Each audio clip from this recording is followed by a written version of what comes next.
¿Qué tal? ¿Cómo está? Bienvenido a Casa Tomada. En tiempos en los que las religiones parecen separarnos, parecen alejarnos, parecen dividirnos, hemos querido hacer un programa especial y para eso hemos invitado a 4 representantes de algunos de los cultos más importantes en nuestro país, más numerosos en nuestro país, para tratar de comprendernos entre nosotros y para tratar de demostrar que estamos más cerca de lo que normalmente pensamos.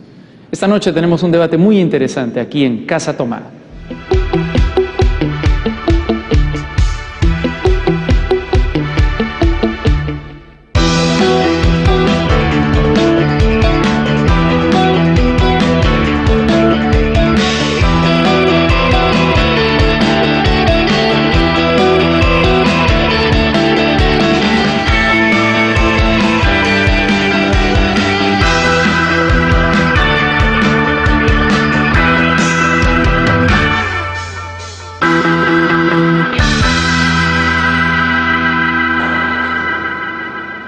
¿Qué tal? ¿Cómo está? Bienvenido a Casa Tomada. Esta es una edición realmente especial de este programa, porque estamos en un mundo donde a veces parece que los seres humanos buscáramos pretextos para enfrentarnos y algunas personas hubiesen encontrado pretextos en las religiones y en sus diferencias para enfrentarse. Y por eso hoy día hemos querido reunir a representantes de los diversos credos que se encuentran presentes en nuestro país para demostrar que no tiene por qué ser así, sino que todo lo contrario. Las religiones a veces también son un punto de encuentro, puede ser un punto de diálogo, y para eso hemos invitado en primer lugar a Juan José Bustamante del Instituto Peruano de Estudios Budistas. En segundo lugar está el señor Ibrahim Ramadán, miembro de la Asociación Islámica del Perú. También está el padre Benjamín de la Torre, él es sacerdote dominico. Y finalmente estamos con el rabino Guillermo Bronstein. Y yo quería comenzar abriendo un poco la baraja para conocer un poco de qué tratan sus religiones, de qué tratan, digamos, los credos que ustedes profesan, comenzando quizá del más antiguo. ¿Cuál es el más antiguo de los 4? Bueno, el budismo no es exactamente una religión, quiero hacer la aclaración, sino que es una filosofía de vida más bien, ¿verdad? Pero también es profesado por muchas personas. ¿Cuál es el más antiguo? ¿Es el budismo o el judaísmo? Creo que el judaísmo, porque se remonta más o menos a la época del Éxodo.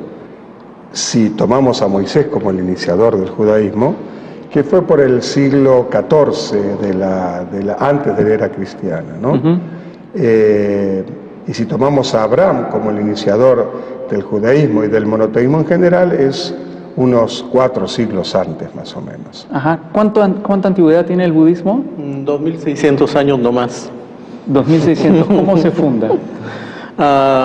Aparece un príncipe en la India que se da cuenta del sufrimiento de la gente y le parece que vale la pena buscar un camino de liberación del dolor, y entonces dedica su vida a hacerlo, se ilumina y después enseña durante 40 años, y a partir de allí se ha desarrollado el budismo prácticamente en todos los países, especialmente en Asia. ¿No?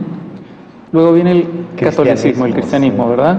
Bueno, comienza todo con Cristo, Jesucristo, un judío, y reconocido por nosotros los católicos cristianos como el Mesías, ¿no? El enviado de Dios, quien nos muestra propiamente el amor que Dios nos tiene a la humanidad, y lo que hacemos es seguir las enseñanzas de Jesucristo. ¿Cuánta antigüedad tiene? Los años que estamos 2014. viviendo. 2014, 15 ya, ¿no? 2015 ya. Y 650 años después de la aparición de Cristo aparece el Islam. El Islam No empieza con la época del profeta Muhammad, la base con él, sino empieza con la llegada del profeta Adam. Y lo que queremos los musulmanes, que no existe varias religiones, que es el camino de Dios. La religión de Dios es uno, si es Dios es uno, entonces Él tiene una religión. Entonces el Islam empieza con Adam, porque el mensaje de Adam es a someterse a la voluntad de Dios. Entonces también vino Moisés, Jesús. Lo que queremos los musulmanes, que Dios ha enviado varios mensajeros, pero todos vinieron con el mismo mensaje, ¿cuál es? A someterse a la voluntad de Dios. Moisés vino con este mensaje, Abraham la base con él, vino con este mensaje. Moisés, Jesús, todos sus mensajeros, hasta el profeta Muhammad también vino con este mensaje, ¿cuál es? A someterse a la voluntad de Dios. ¿Y cuál es la palabra que vale, que contiene ese significado en la lengua árabe? ¿Cuál es, qué significa someterse a la voluntad de Dios en la lengua árabe? La única palabra que tiene ese significado es Islam. Entonces, lo que queremos, que desde Adam, la base con él, hasta el profeta Muhammad, es el mismo mensaje, es a someterse a la voluntad de Dios, que es el Islam. ¿Cuál es la religión que tiene mayor número de seguidores en el mundo actualmente? Yo les puedo decir cuál es la que tiene menos seguidores, que es el judaísmo. ¿El judaísmo? Sí, aproximadamente entre 13 y 14 millones, no más, y nunca tuvo mucho más, antes de la Segunda Guerra y del Holocausto, donde más o menos un tercio del judaísmo fue eliminado, había unos 18 millones de judíos. O sea que es un número prácticamente insignificante al lado de las miríadas de cristianos de todas las denominaciones o musulmanes, ¿no es cierto? Sí. Inclusive de budistas, que superan los 150 millones, ¿no? Y tanto el cristianismo como el islam superan los 1.000 millones con creces, sí. 1.500 millones también. ¿Cuántos budistas hay aproximadamente en el mundo? En realidad, si contamos China, podríamos incrementar ese número, ¿no? Claro. Pero no hay estadísticas y quién sabe, a las religiones no les interesan mucho las estadísticas. Ajá. ¿No? Es una buena respuesta. ¿Cuántos musulmanes más o menos hay en el mundo? La verdad no tengo estadística claramente. Pero son más de 1.000 millones, ¿no? Sí, más de 1.000 millones. Es la segunda religión después del catolicismo. Ajá. ¿Y el catolicismo aproximadamente cuántos son? 1.200 millones. ¿Cuál es el ámbito territorial de extensión del catolicismo? Toda América, porque al descubrir América viene al sur la iglesia católica y al norte la iglesia cristiana protestante, ¿no? Toda América prácticamente es católica y cristiana, ¿no? Y Europa también se hizo cristiana. Prácticamente toda Europa y América es territorio cristiano, ¿no? En el caso del musulmán, mayormente casi todos los países árabes son musulmanes, pero hay también cristianos, los países árabes, y también hay conversos en todos lados del mundo, por ejemplo en Francia, en toda Europa, también América Latina, pero mayormente están los países árabes. Y en África también, me parece, En ¿no? África también. En África también. Sí. ¿Budistas en qué lugares encontramos del mundo? Sobre todo ahí en el Asia, Japón, China, Tíbet, bueno, Vietnam, Birmania, todo el sudeste asiático. Y bueno, hoy en día está creciendo, es una de las religiones que más rápido está creciendo en Estados Unidos y quizás Europa también. ¿Judíos? Bueno, el judaísmo se origina en el Medio Oriente, obviamente, en lo que hoy es el Estado de Israel, pero a su vez empieza a haber lo que se llama la diáspora, la dispersión por causas históricas en la misma época de la Biblia. Y la diáspora se dirige tanto hacia el este, hay una comunidad judía, ya no existe más, en la Mesopotamia, lo que hoy es Irak, que duró más de 2000 y pico de años, y la segunda comunidad diaspórica, que fue muy muy grande, estaba en Alejandría, en Egipto. Y esas dos comunidades fueron estirando, la del este llegando hasta la China, una comunidad en Caifén, que fue descrita por un jesuita, Matteo Ricci, en el siglo XVI, que fue desapareciendo con los siglos, y al oeste, donde tuvo su mayor desarrollo el judaísmo, tanto intelectual como comunitariamente, en Europa occidental y también Europa oriental después, y hacia América a partir del siglo XVIII-XIX. Y para continuar con este repaso histórico, para ubicarnos, digamos, en la historia de sus religiones, ¿cuál es la influencia, el ámbito de influencia de cada una de sus religiones en el Perú? No en el mundo, sino en el Perú. Bueno, comenzamos por la religión católica, que está incluso contenida en la Constitución. Sí. Sabemos bien que Colón llega a estos nuevos continentes trayendo la religión cristiana, ¿no? La católica, Isabel la Católica, reina de España, y con toda esa, digamos, pasaporte o permiso para poder evangelizar, pues se implanta aquí. Sabemos bien que la cultura incaica y Centroamérica también lo propio tenían su religión, pero claro, con toda la exigencia, la demanda de la conquista, se somete a la religión cristiana, ¿no? ¿El Islam qué presencia tiene en el Perú?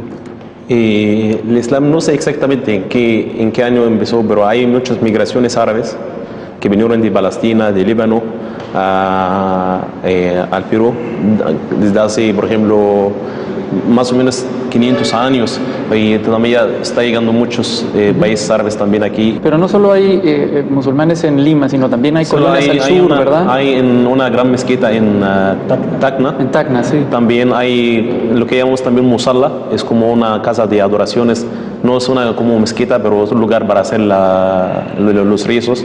Hay en Piura, hay en Cusco, hay en Cajamarca.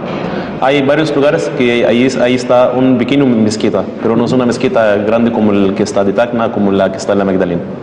En el caso del judaísmo, los primeros judíos llegan acá en la época de la colonia, pero son criptojudíos, es decir, judíos que se habían convertido obligadamente al cristianismo en la época de la Reconquista y la Inquisición. Llegan a América pensando que acá podían ocultarse más fácilmente, y como era una religión que se basaba en el secreto, es decir, si eran descubiertos se acababa todo y terminaban en las cárceles o en las hogueras. Entonces no trascendió mucho, salvo lo que tenemos de los anales de la Inquisición. O sea, hubo judíos acá en la época colonial, y en la República las primeras comunidades empiezan a llegar alrededor de 1845, 1850, muy pocos, mayormente de Alemania, Alsacia, Lorena, un poco de Francia, de Inglaterra también, como delegados de casas matrices europeas. Y la primera comunidad fundada alrededor de 1870, con la idea de construir un cementerio para enterrar a los muertos que habían fallecido en la epidemia de fiebre amarilla.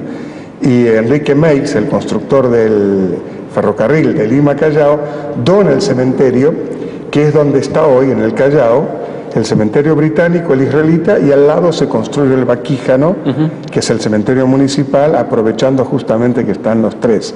Luego hay dos migraciones judías más, una de judíos del Medio Oriente, del Imperio Otomano, alrededor de 1900-1910, que forman la comunidad sefaradí, judíos de origen español y de habla árabe también, y por último los judíos de Europa Oriental, que comienzan a llegar en 1905-1910 y que se instauran como la Unión Israelita del Perú alrededor de 1920, que es la comunidad más grande. La guerra también produce migración, ¿no? La Segunda Guerra Mundial. No es tan significativa. Produce una migración muy, muy acotada, porque el Perú había prohibido a sus cónsules otorgar visas a los judíos. Es cierto, es cierto. Hay una circular del Ministerio de Relaciones Exteriores donde se instruye a los cónsules en Europa no dar visas a judíos. Gobierno de Benavides. Los que pudieron llegar, claro, el canciller Solfi Muro la firma, los que pudieron llegar, llegaron de contrabando, o a través de Bolivia, que sí aceptaba judíos sin mayores preguntas, o bajando de los barcos en Hilo o en puertos como Paita, fuera de Lima, donde a través de sobornos a los comisarios, un poco de algunos judíos podían entrar al Perú y reunirse con sus familiares. ¿Y en el caso de los budistas? Bueno, en realidad en el budismo no existe el fenómeno de la conversión. Y es más, el Buda recomendaba dudar del budismo. Entonces, siempre le digo a mis amigos de las otras religiones que no somos un camino de fe. Entonces, no somos una comunidad de fe, pero probablemente interese más, como en otras religiones igual, la práctica, ¿no? Entonces, hay muy pocos budistas, hay muchos interesados. Yo no sé si una persona que practica la meditación puede ser considerada budista. Además hay muchos tipos de meditación, pero supongamos que haga meditación budista, eso no lo convierte en un budista. En realidad, quizás no haya ni un budista. Juan José es un poco modesto. Yo recuerdo sus clases en la Católica, estaban abarrotadas de gente que quería conocer el budismo y eventualmente practicarlo. Sí. Y es tanto su carisma personal como la atracción que el budismo tiene lo que arrastraba a esas masas, podemos llamar, ¿no? Tenemos que hacer una pausa al final de este primer bloque aquí en Casa Tomada. Yo quería, antes de ir a la pausa, agradecerles a los cuatro por su presencia aquí. Yo creo que este es tomando las palabras de Juan José, un camino de diálogo, sí, que demuestra que efectivamente todos somos seres humanos, son muchas más nuestras similitudes que nuestras diferencias, y conversando creo que nosotros podemos demostrarlo eso. Vamos a hacer una pausa en Casa Tomada y vamos a seguir conversando de religión.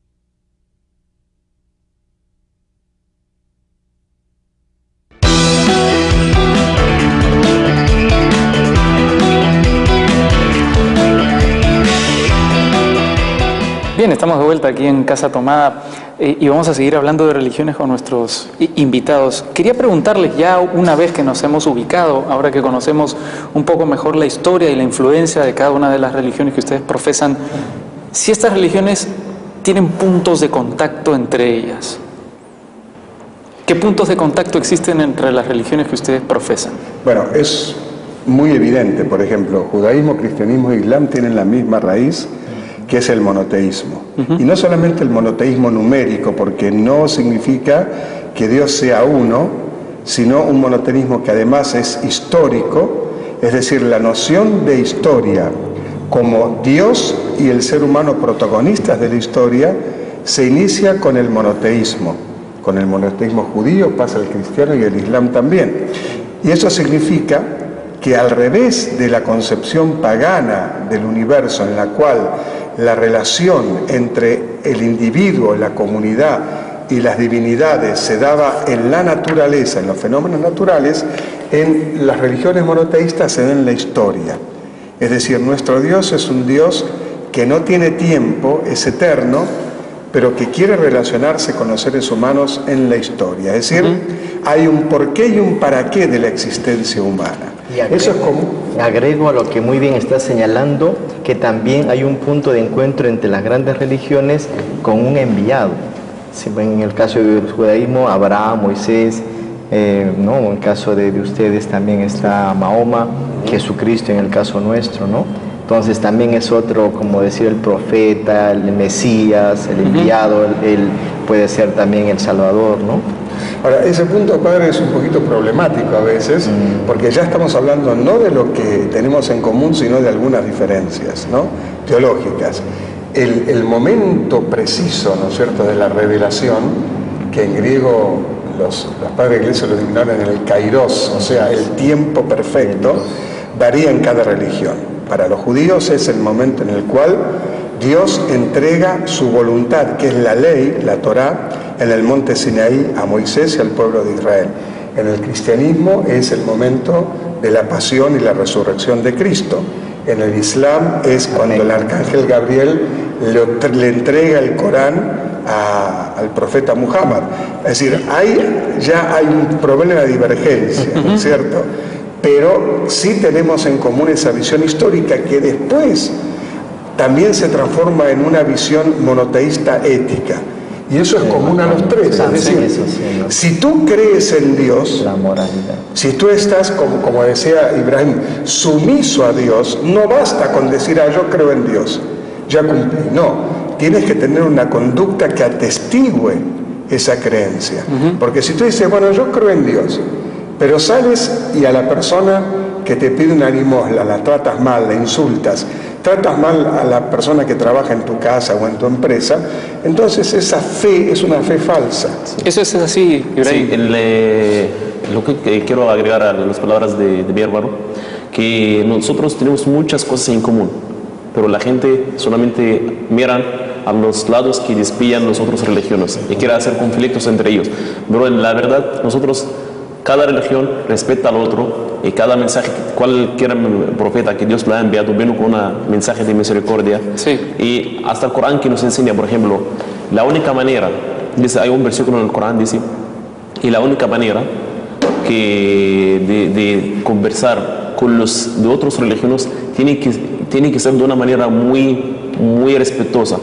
Y hasta que dice el Corán, si no ves a una persona que está adorando a una vaca, a un animal, a una estatua, no se puede maldecer a esta persona o a este ser, porque él va a maldecer a Dios sin sabiduría.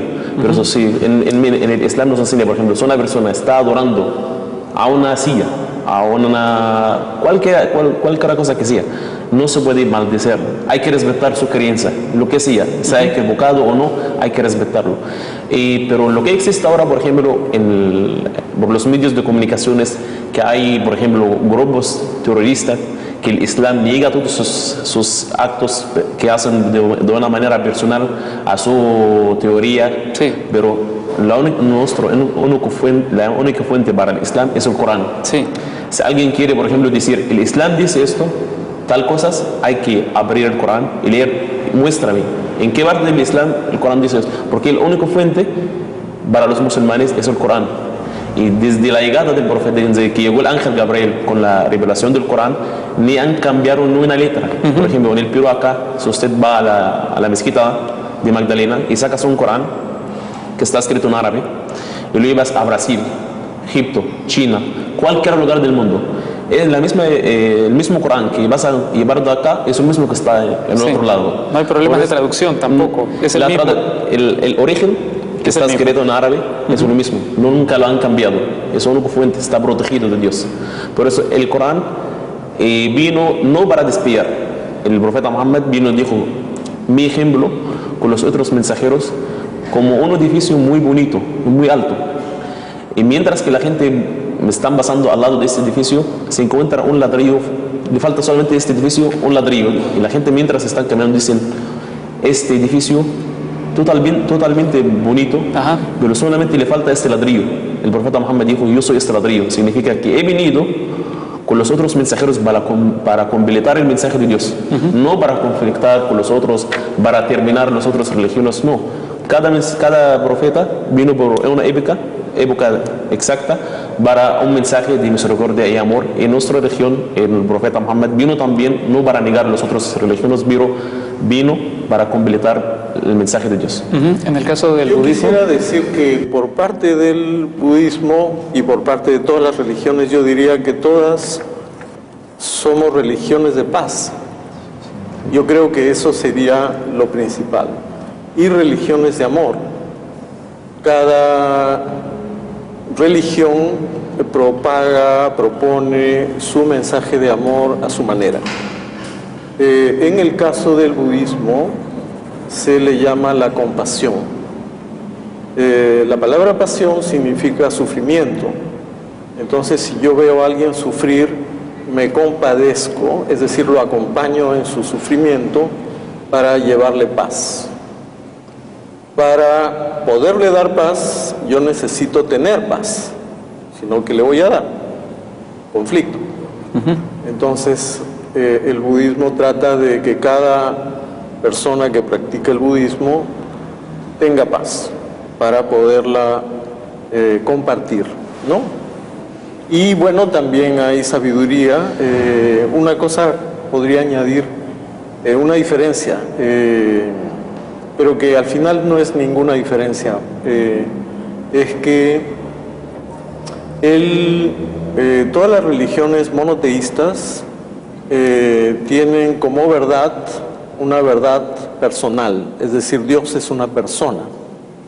En cambio, en las religiones de Extremo Oriente, de las cuales el budismo es parte, la verdad es una verdad impersonal. Entonces es una verdad trascendente, etc. Pero que es la misma naturaleza de Dios, ¿no es cierto? Que es eterno, inefable, incognoscible, etc. Agregar un punto de encuentro, más que encuentro entre religiones, sería un detalle que cada religión manifiesta, es su propio libro sagrado, ¿no? Iba a preguntarles por el libro sagrado. Bien, todo, Corán, nosotros compartimos a ellos Antiguo Testamento, nosotros el Antiguo y el Nuevo Testamento. ¿El budismo tiene libro sagrado? Claro, el Buda nunca escribió, pero sus discursos, sus enseñanzas fueron transcritas y en unos textos que se llaman sutras. Sutra quiere decir tejido de ideas. Y hay una gran cantidad de estos libros. Y también hay después, posteriormente, tantras, donde también hay enseñanzas budistas. Pero los textos en realidad son guías, son orientaciones, ¿no? Cada quien tendría que leer el libro de su corazón. Vamos a hacer una nueva pausa aquí en Casa Tomada. Estamos descubriendo estas fantásticas similitudes. Dicho sea de paso, es maravilloso desde el momento en el que llegué y ustedes estaban aquí conversando, cada uno con los símbolos de su propia religión. Así debería ser todo el tiempo, ¿no? Yo eso es lo que pienso. No sé ustedes. Sí. ¿Ah? Vamos a hacer una pausa en Casa Tomada.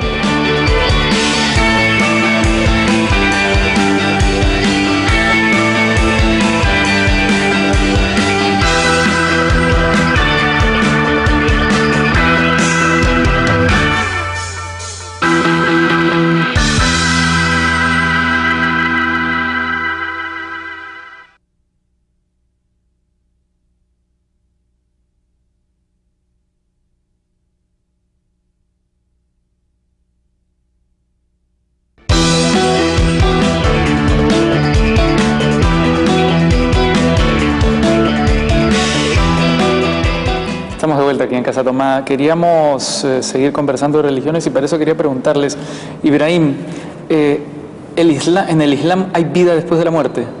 Sí. En el Islam, por ejemplo, el mensaje principal del Islam también, que el musulmán disfruta la vida mundana y la vida después de la muerte.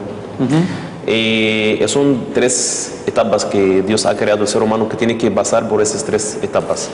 La vida mundana, en la vida de la tumba, y la vida después, el día de la resurrección. Ahí existe el día del juicio final, y desde donde Dios va a justificar entre los seres humanos cuál es la persona que ha sido buena persona, haciendo buenas obras. Por ejemplo, Dios nos ha enviado, nos hizo vivir en esta tierra para someterse a Él, adorar a Él. Y, por ejemplo, Él solamente el único que sabe, por ejemplo, cómo tenemos que vivir, cómo la mejor manera de tratar con la gente aquí. Por eso vienen los mensajeros para enseñarnos cómo tenemos que actuar con la gente, cuáles son los derechos de los vecinos, los derechos de la mamá, la madre, la papá. Por ejemplo, ¿qué debo hacer en el caso de, por ejemplo, que alguien me grita o alguien que se reacciona mal conmigo? El Islam, un camino, por ejemplo, una forma de vida, no solamente una manera de adorar, es una base espiritual entre todos, una manera para que te guíe. Más práctica. Y Dios nos va a preguntar, depende de nuestras acciones buenas que he hecho. Dios dice en el Corán, que dijo el profeta Muhammad, Dios no mira a vuestros rostros, no a vuestros cuerpos, sino mira solamente a vuestros corazones. Y lo más importante ante Dios es el corazón. De acuerdo. Y por eso el Islam no es cuando una persona lleva una barba grande y lleva una túnica tal. Mucha gente piensa como, por ejemplo, el Islam solamente para el mundo árabe. No, el Islam, si usted vas a la mezquita de Magdalena, vas a encontrar un montón de peruanos convertidos al Islam. Por eso es una religión para toda la humanidad. Dios dice en el Corán, وَمَا أَرْسَلْنَاكَ إِلَّا رَحْمَةً لِلْعَالَمِينَ. Te hemos enviado, hablando sobre el profeta Muhammad, te hemos enviado como misericordia para toda la humanidad, ni para los árabes, no para los del Medio Oriente. Es una religión de paz y misericordia, y las personas que hicieron buenas obras siguiendo el camino de Dios van a disfrutar después en la vida de la tumba y el día de la resurrección, donde Dios nos va a justificar según de nuestras obras. Las personas, la buena gente van a ir al paraíso por sus obras y sus acciones que hicieron buenas. Las personas que mataron a la gente, hicieron sufrir a los demás, llenaron la vida de complicaciones y hicieron muchas fronteras entre los seres humanos y las otras religiones, van a ir al paraíso. Pero Dios dice también, Dios es misericordioso y perdonador.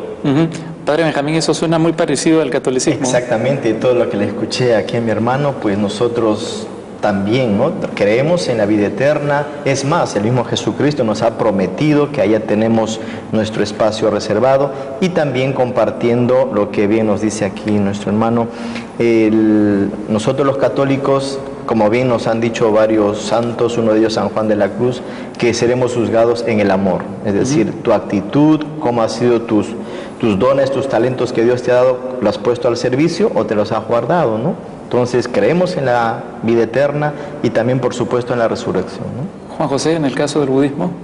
Bueno, quizás el budismo ofrece un poco más de oportunidades. ¿En qué sentido? Porque hay muchas vidas, pero en realidad esto también es ilusorio, porque no se piensa que la misma persona nace, muere, vuelve a nacer, vuelve a morir, sino esta vida es única, pero son las acciones las que transmigran. Entonces, si yo me he portado bien o mal, alguien va a heredar esas acciones mías, y entonces va a sufrir o va a gozar según lo que yo haya hecho. Entonces esto añade una responsabilidad moral. ¿Ese es el principio de la reencarnación? Más bien llamado transmigración, ¿no? Porque reencarnación podría ser entendida como que la misma persona reencarne, ¿no? Nace, digamos, en otro cuerpo. No, eso es exactamente. Eso sería más bien una idea más cercana al hinduismo, donde sería alguien que cambia de vestido, cambia de cuerpo. En el budismo más bien son las acciones las que transmigran y nos persiguen, durante la vida nos persiguen nuestras acciones, ¿no? Siempre cosechamos lo bueno o malo que hemos hecho, ¿no? Rabino Bronstein, en el caso del judaísmo. Bueno, en el judaísmo hay vida después de la muerte, pero también muerte después de la vida. Vamos a aclarar esto que parece una contradicción de términos. El judaísmo, por supuesto, cree en la vida eterna, en la salvación del alma, cree en la resurrección, pero el acento está puesto en lo que uno hace en esta vida para mejorar el mundo que Dios nos dio.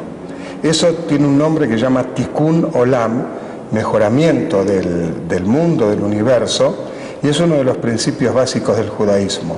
Es decir, no esperar tener una recompensa más allá de la vida, sino que la recompensa tiene que estar en cómo nosotros nos esforzamos, trabajamos y hacemos todo lo posible para mejorar el mundo en el cual vivimos. Pero aparte de eso, sí hay que aclarar que existe también la muerte, la vida eterna, la salvación, etc. Y en consonancia más con el hinduismo que con lo que Juan José explicó recién, hay determinados sectores o escuelas de pensamiento dentro del judaísmo que son muy conocidos hoy día, por ejemplo la Cábala, que es el misticismo judío, que hablan acerca de la reencarnación o la transmigración. Se supone que cada persona, cada alma creada, tiene una misión en este mundo, pero uno no sabe cuál es esa misión. Entonces, cuando esa persona fallece, el juicio le es hecho para ver si ha cumplido con la misión que tenía. Si no lo cumplió, vuelve a encarnar, o sea, le dan otro cuerpo, y así tiene distintas oportunidades hasta que puede lograr la misión que tenía. Esa reencarnación es más un castigo que una recompensa, ¿no es cierto? Porque al final, cuando logra cumplir su misión, ese alma está al lado de Dios y es parte del todo. De acuerdo, de acuerdo. Quería hacerle una pregunta a todos. Este concepto, digamos, de vida luego de la muerte, ¿es exclusiva a quienes profesan su propia religión? ¿O las personas que no profesan esa religión también tienen derecho, en su error, digamos, o en su inexactitud, a ir a ese cielo, a ese mundo? En el judaísmo, todas las personas justas, no importa qué religión profesen, tienen el derecho a la vida eterna. Basta que cumplan 7 preceptos básicos que son conocidos como los 7 preceptos de Noé, entre los cuales está, por ejemplo, no matar, no robar, respetar toda forma de vida, establecer casas de justicia para lograr una sociedad justa. No tiene que ser judío para acceder a la salvación. Por eso el judaísmo no es proselitista, es decir, no busca que otras personas que no son judías sean judíos o practiquen el judaísmo. Si alguien quiere hacerlo, es bienvenido, bajo ciertas condiciones, ¿no es cierto? Pero si es una persona que sea cristiana, musulmana, budista, hinduista, shintoísta y practica esos 7 principios básicos, es tan justo como el judío que practica todos los preceptos del Pentateuco. Ibrahim. Por el Islam, yo digo que el Islam vino para toda la humanidad. Cualquier persona ha escuchado del Islam, tiene como digo que el Islam vino para determinar ciertamente este mensaje para continuar. Lo que queremos los musulmanes, cualquier persona que ha escuchado sobre el Islam y la llegada del profeta Muhammad y no acepta este mensaje, tiene el castigo en la tumba. Por ejemplo, Dios lo va a justificar porque cuando dice el profeta Muhammad, cuando entierran el ser humano, llegará a 2 ángeles y le levantan diciéndole en la tumba, dice, ¿cuál es tu Dios? ¿Cuál es tu mensajero? ¿Cuál es tu religión? Le van a preguntar sobre estas 3 preguntas. Y si ha sido buena gente, cree en Dios, Allah en la lengua árabe no significa un Dios distinto. Dios es la palabra Allah es la traducción de la palabra Dios, God en inglés. En español, Dios en árabe es Allah. Entonces, Allah no es otro Dios, porque mucha gente piensa que Allah es un Dios diferente. Que Sí. Como Dios dice, nuestro Dios y vuestro Dios es uno. Entonces, en la vida de la tumba, el día de la resurrección, Dios va a preguntar tú de la humanidad. ¿Escuchaste algo del profeta Muhammad? ¿Escuchaste algo del Islam?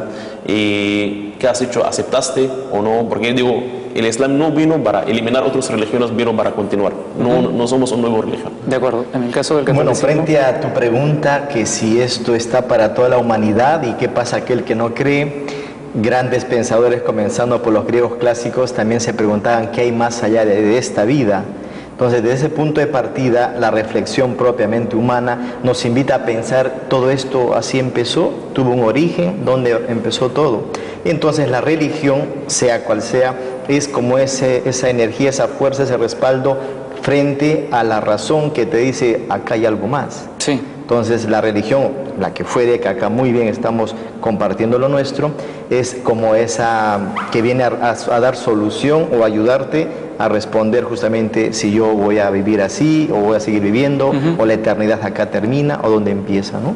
La pregunta es, entonces, ¿el cielo de los católicos es un club privado o está abierto a todos? Está abierto para todo ser humano que se pregunta qué hay más allá de esto. De acuerdo. Quisiera agregar lo que dijo Ibrahim. La palabra Allah viene de la misma raíz que el nombre hebreo El.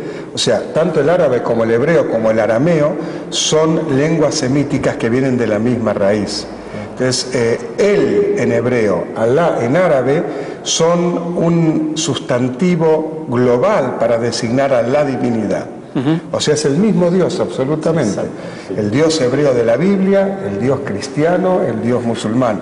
Eso es algo que tiene que quedar claro para toda la humanidad. De acuerdo. Juan José, en el caso del... Ojalá hubiera una encíclica que diga que el Dios de los cristianos es el mismo Dios de los Eso sería fantástico. Sería fantástico, ¿no es cierto? Bueno, en el Creo que en budismo... nuestro Tratado está eso, en la declaración conciliar, de la cual se cumplen 50 años este año, sobre la relación de la Iglesia Católica con las demás religiones, figura el hecho de que tenemos un Dios en común. Exactamente. Ajá, maravilloso. Sí, hay. Y también ya está... Sí. Tienes, sí. Por ejemplo, un cristiano en Egipto quiere amar a Dios diciendo, oh Dios, le va a decir, oh Allah, no va a decir, le va a nombrar con otro nombre. Claro, simplemente... Un judío, un cristiano, es una cuestión hablando la idiomática. lengua árabe, quiere hacer una súplica, va a decir, oh Allah, ya Allah, no va a decir, oh otro. Claro. La palabra ojalá en castellano deriva justamente de que Dios quiera, que sea la voluntad de Dios. Qué interesante. Juan José, en el caso del en el budismo caso y del budismo... la vida más allá de la muerte. Respecto a esta pregunta, si es para todos, en realidad todos son ya Budas, según el budismo, solo que se han olvidado, están distraídos, no son ignorantes de serlo. Y la vida, las experiencias, probablemente les hagan ver que tienen en sí, su verdadera naturaleza es iluminada. Solo que a veces algunos somos tercos y nos empeñamos en hacer cosas inapropiadas, ¿no? Pero, por supuesto, como digo, como no existe el fenómeno de la conversión, no hay proselitismo tampoco. Entonces, pero si alguien quiere meditar, puede meditar en Dios y va a alcanzar el mismo resultado que cualquier budista que medite en su propia mente. De acuerdo. Vamos a hacer una última pausa aquí en Casa Tomada y vamos a regresar en el bloque final para llegar a algunas conclusiones y para conocer un poco más de estas 4 religiones que hoy día se han congregado en este programa. Volvemos después de la pausa.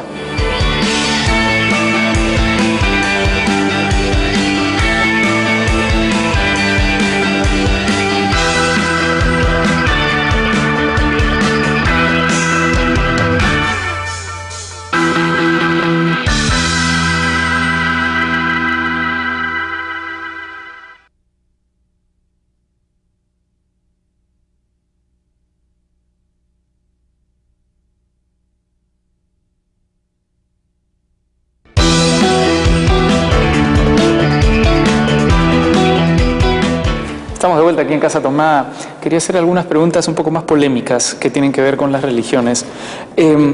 Hasta ahora no fue polémico, entonces. Bueno, hasta ahora ha sido armónico. Hay 2 religiones que son religiones evangelizadoras, entre las 4 que tenemos aquí presentes, ¿no? 2 que no tienen esa misión evangelizadora, proselitista. ¿Eso le ha dado una carga de sangre a la historia de estas 2 religiones? Comienzo por el cristianismo, el catolicismo. Desde el momento en que Jesucristo dice a sus apóstoles, vayan y evangelicen, conviertan, bauticen en nombre del Padre, del Hijo y del Espíritu Santo, desde ese momento todo aquel que se bautiza pues tiene esa obligación propiamente moral, personal de transmitir su fe. Ahora la manera, el modo de hacerlo, bueno, hay temporadas y momentos en que ha sido fuerte. Las cruzadas, por ejemplo. Por supuesto, las cruzadas, la Inquisición, que ya el Papa Juan Pablo, que en paz descanse, pidió perdón, Benedicto, el mismo Papa Francisco lo está haciendo, porque propiamente cuando uno tiene esa gran creencia, esa gran fe, y vive bien y está bien, quiere transmitir y compartir su alegría y su fe. Y claro, por ejemplo, un niño cuando a veces quiere compartir su gusto, su juguete, se le puede ir la mano, toma, y le golpeó. Entonces ahí viene un poco la violencia. Sí, como digo, o sea, no es... Ellos no han pensado en hacer daño, pero claro, la manera, el método de hacerlo era parte del contexto, ¿no? ¿No era una carga económica la que había también detrás de eso? Bueno, también. Recordemos desde Constantino, siglo IV, cuando ya permite a los cristianos ser libres, y ya su hijo Teodosio, 30 años después, 380, se bautiza cristiano. Entonces aquí viene lo político y la fe que se juntan, y de ahí empieza el dominio total. Y en el caso del Islam. El Islam, por ejemplo, el profeta Muhammad, la base con él, nos enseñó, por ejemplo, en la guerra, por ejemplo, hay ciertas normas, tenemos que seguirla. Y si quiero, por ejemplo, invitar a alguien a abrazar el Islam, hay ciertas enseñanzas o normas, tenemos que seguirla. Por ejemplo, en el caso de la guerra, dice el profeta Muhammad, no mates un niño, ni una mujer, no cortes a un árbol, no destruir una iglesia. Por eso es la enseñanza. Y el Islam no reconoce la obligación. No se puede obligar a una persona a abrazar el Islam. Por ejemplo, en España los musulmanes vivieron ahí 802 años, nunca obligaron a un cristiano que abraza el Islam. Vivieron, más bien también dejaron muchas antigüedades, hasta ahora son lugares turísticos. Mezquitas. Sí, mezquitas. No, por ejemplo, eliminaron la idioma española, ni obligaron a que los españoles hablan el idioma árabe. Pero sí, dejaron también antigüedades y cosas culturales que afecta a esta hora, y una imagen que el Islam siempre llama a la paz, y no se puede obligar a la gente que abrace el Islam. Eso suena muy opuesto, suena contrario a lo que se ve ahora en las noticias. Sí.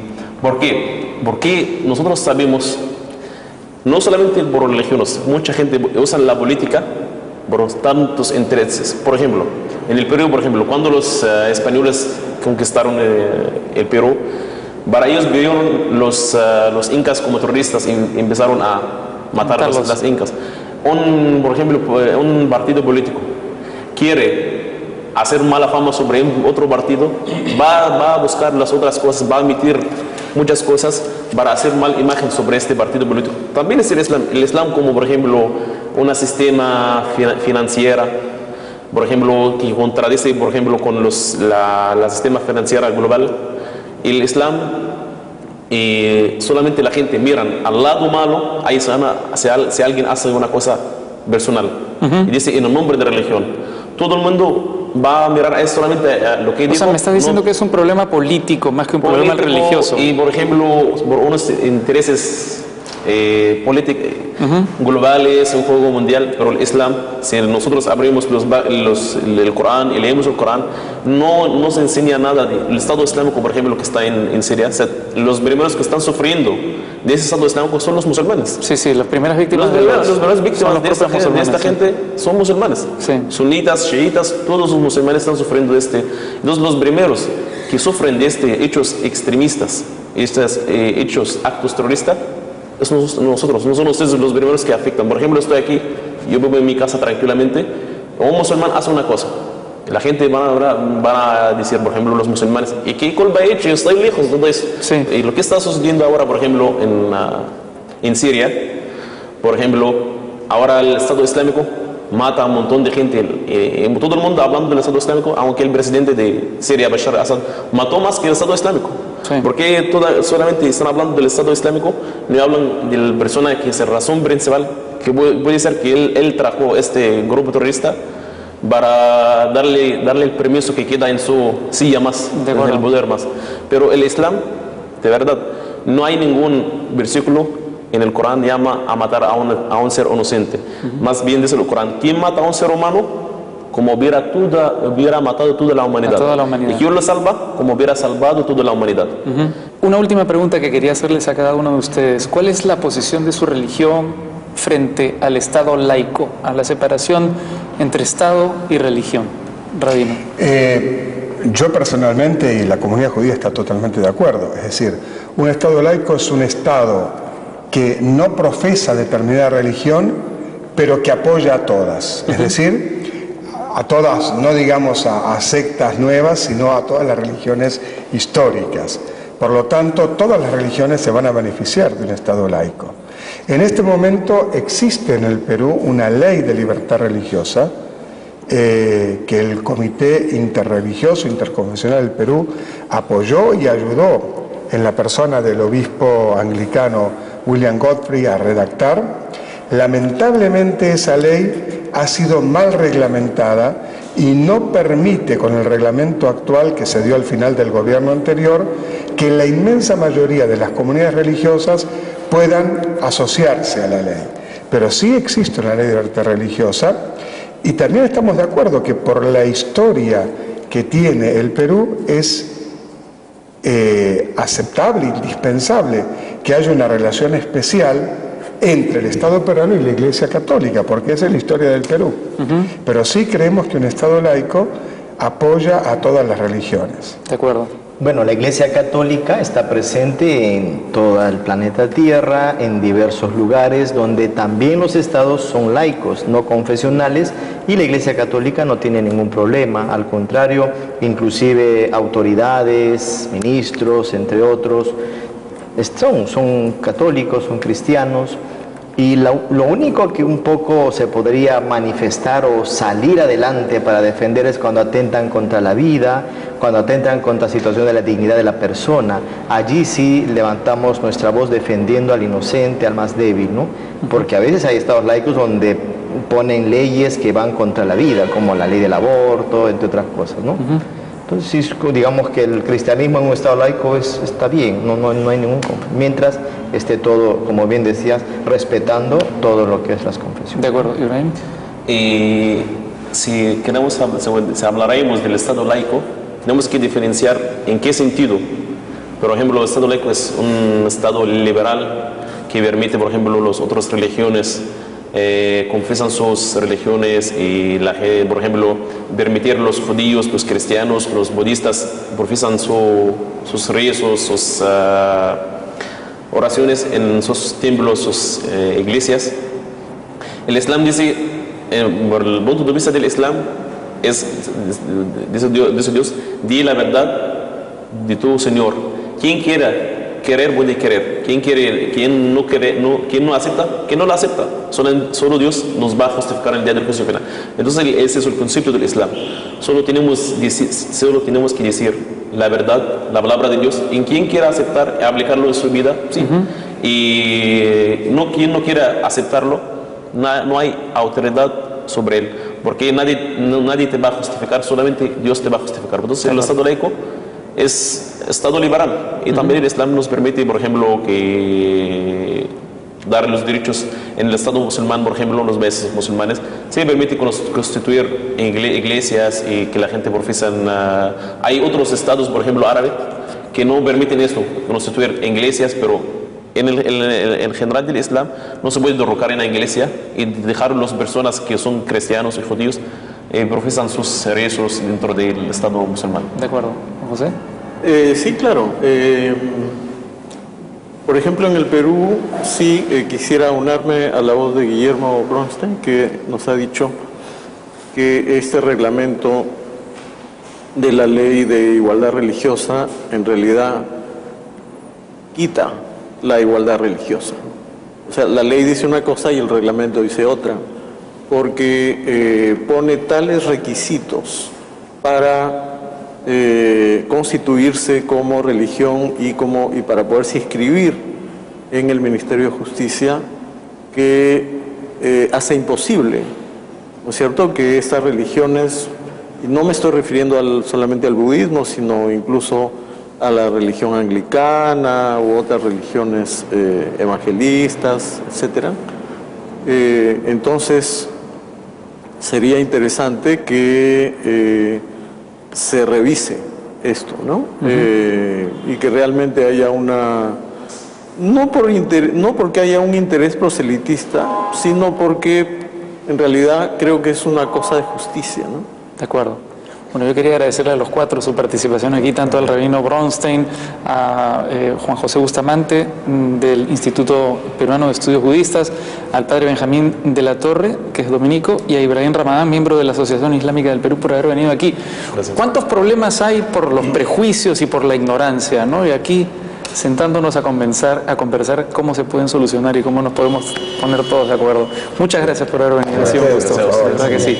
Y muchas gracias a ustedes por acompañarnos esta noche especial aquí en Casa Tomada. Nos volvemos a encontrar el próximo domingo. Permiso.